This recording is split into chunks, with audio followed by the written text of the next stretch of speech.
Hey everybody, Raul here for Bass Musician Magazine, and today we have the extraordinary honor and pleasure of chatting with bassist and programmer for Don Broco, Tom Doyle. Yay! Hello. Thanks for having me.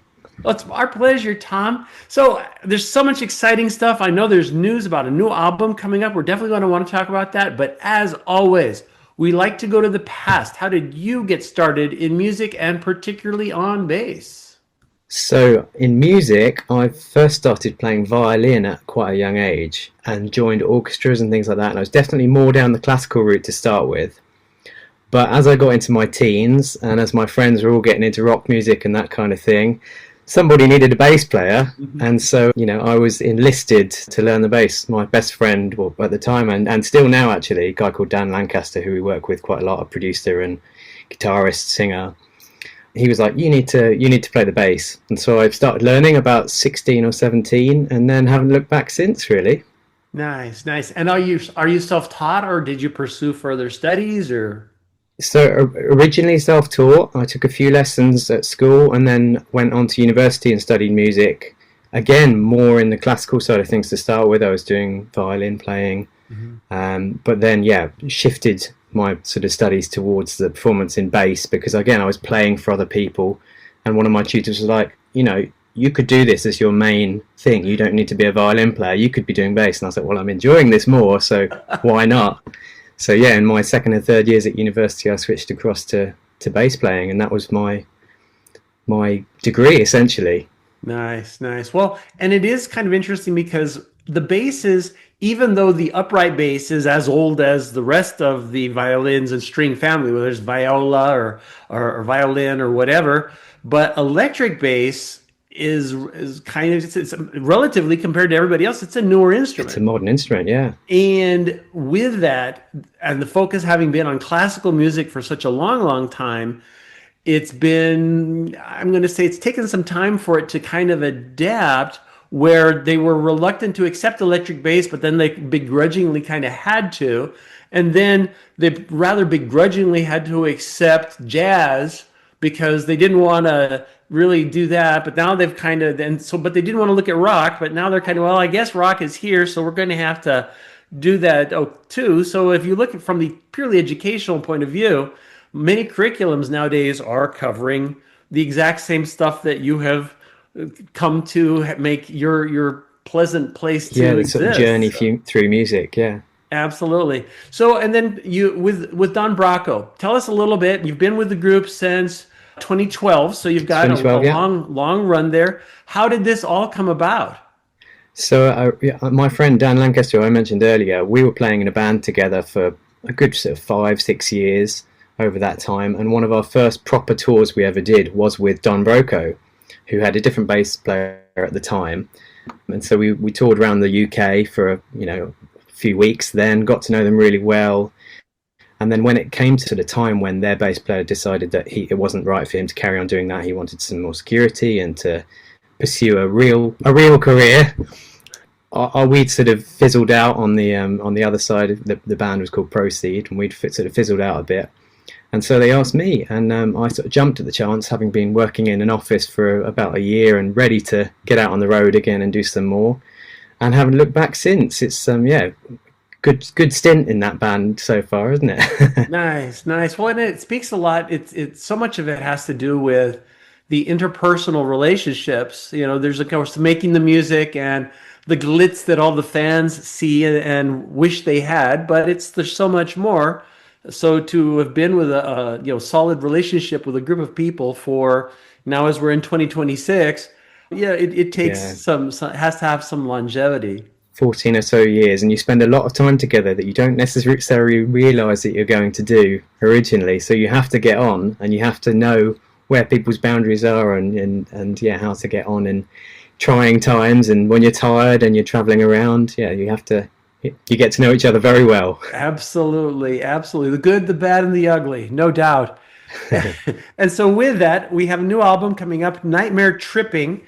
As we speak, we're in February of 2026. It's yet to drop in the next week or two, if I'm not mistaken. Yeah.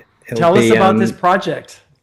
Well, this will be towards the end of March. We'll be releasing this album, Okay. and this is the fifth album, the fourth one that I've been involved in and written on. Although I toured the first, having not written on it, and it's probably the heaviest album we've done so far. I mean, it's still got very much of the Don Broco sound with kind of poppy melodies and things, but it's heavier in its overall tone. But hopefully, as exciting as some of the others have been, sort of mixing and fusing lots of different genres and still forming a cohesive kind of piece. But yes, I hope people like it when it finally drops. We've released a few singles so far, so people can check them out already. And the title track, Nightmare Tripping, is coming out very shortly.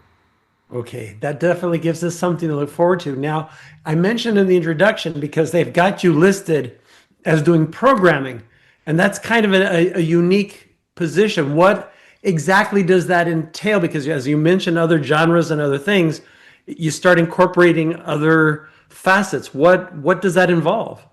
Well, so Simon in the band is a guitarist. He also does some of this too, but we essentially augment what we're doing with just bass guitars, drums, vocals by putting some synth sounds and things like that in. And often I might write a bass part, but double that with a synth bass. So it's important to get all the articulation right on that side of things. Or we'll orchestrate it and we'll put some strings in or whatever it might be. So the programming side of things is more that. To be honest, I mean, I think most musicians now do sort of self-engineer their own music, and we're doing the same. I'm recording vocals of Rob and Matt, and we're recording stuff and sending it to producers. We're not in a studio for a set chunk of time. So yeah, I think the line blurs between producer and engineer and performer these days. So it's a multifaceted kind of approach with it. Indeed. And I'm sure that also helps from the point of view of everybody making sure that whatever part they're contributing to the music is also able to shine. I know that a lot of times if you're dealing in a studio and the engineer, a lot of times the bass gets dropped quite a bit because they want to highlight lead singer and lead guitar. And it's there, but and I run into this because as you're trying to lift a tune and you're going, okay, where are the notes? I feel it. I know it's there, but I'm having trouble extracting it. And it's because they've stuffed it down to highlight the other. But you can kind of defend your own part if you're involved that way. Yeah, and if you have a vision for a part as well, it's really, I mean, it's a great skill, and I'm not sure I'm the best at it, but I have a way of hopefully presenting the idea so that people can see how it will end up. Some lines might sound great on their own to me, but for everyone else, they might need some extra texture with it to really give it the excitement that they want to hear. So it's good to be able to present an idea to people a bit more fully fledged than just, hey, I've got this line, I'm just going to play it to you in the room kind of thing. Nice. And with that, we always talk as we talk about your sound and it being prevalent and being able to be heard. How are you getting your sound? What are you playing on? What gear are you using? So it's a variety. I started out, my first sort of proper bass. Well, first proper bass I bought was a Fieldy signature Ibanez K5, which I loved the sound of and the feel of. It was brilliant. From that, I moved on to a Spectre Euro 5 LX, which I've been playing for 20 years, I'd say. The same bass, and that's that to me is the kind of my sound. But as it's evolved and as Don Broco's music's evolved, sometimes it calls for different instruments, and so more recently I've picked up a Dingwall to cope with doing a lot of the lower tunings that we're doing, the heavier tunings, because that's just an incredible tool for getting that solid fundamental of a note where you're doubling a guitar that's distorted and got an octave beneath it. You need something that's actually going to give you the note when you're drop tuned to, well, I think G we're in for some of them now, which is kind of crazy. Yeah. So yeah, a few things like that. I've got a Pauletti signature, which is a kind of P-bass style thing, which I love. Again, it's for certain tunes that's perfect for, some of our more soft and more, I guess, indie leaning sound works better for that. And the hard rock needs something a bit more active, a bit more kind of aggressive. And I'm doing it all at the moment, through a Nano Cortex. Wow. On the live front, because that gives me the sort of ability to switch between multiple different sounds in different songs where I'm using different basses, level it all out, and get it to sit within a set and provide it to the front house engineer in a way that's usable for them. Nice. And doesn't have me tap dancing over a million different pedals. And you mentioned pedals. Are you using a lot in the way of pedals, or? So at the moment I run a clean DI, and then I've got an Origin FX. It's like a B15 kind of simulator pedal, and that runs kind of alongside the DI just to give it a bit of grit and a bit of fuzz. And then the Nano Cortex is doing the kind of main amp tone with any effects, chorus, that kind of thing. I use lots of pedals recording, dark gloss pedals. I've got lots of which I kind of play with depending on what the sound is.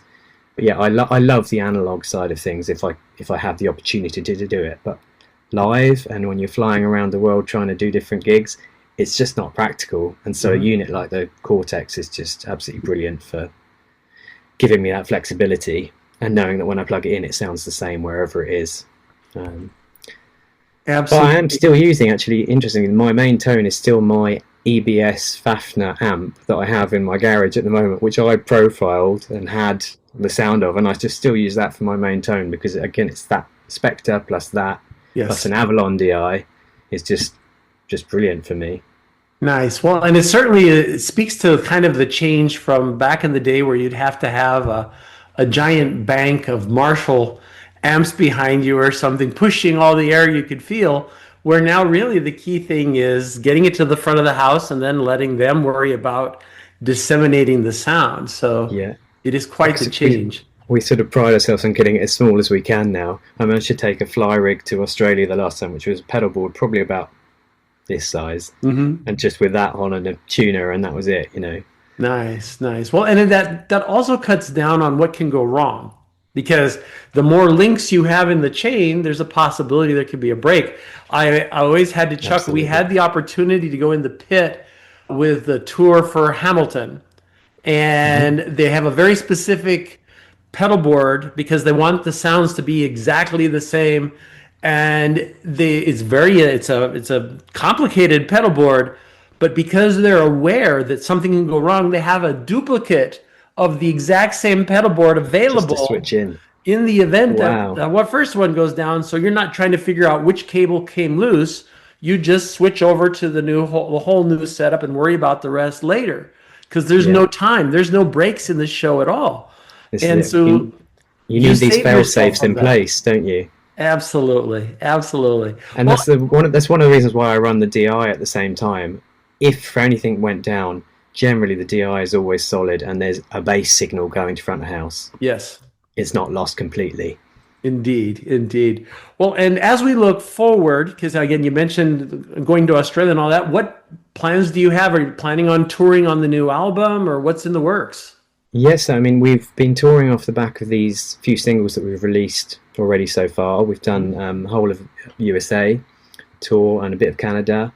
We've done around the UK, and we've got a lot of European festivals coming up, and hopefully some gigs around that, which we'll be doing. And then we hope to be back in the States again at the end of this year. And no doubt there'll be some other stuff which will get announced as and when. But yeah, we'll definitely be out touring this album, and yeah, dropping that bass right down to G for a few of them. Nice. Very nice. Well, and of course, with the weather getting nicer, the festivals and things opening up, that should be a very welcome addition. And if people want to know where you're going to be, where's the best place for them to look to find out in case you're going to be near them? So the best place is donbroco.com/live, and that's got all the dates there, all the ticket links to buy stuff, and that'll be, as soon as we announce something, it'll be up there, ready to find it. But otherwise, Instagram, Facebook, all/Don Broco. So yeah, it should be quite easy to find, hopefully. Very good. Well, Tom, very excited about the new album. We're looking forward to seeing how the tour and all that stuff unfolds. And thank you for sharing your journey with us and all this great information. Folks, you've seen him here on Bass Musician Magazine, Tom Doyle. Thanks very much.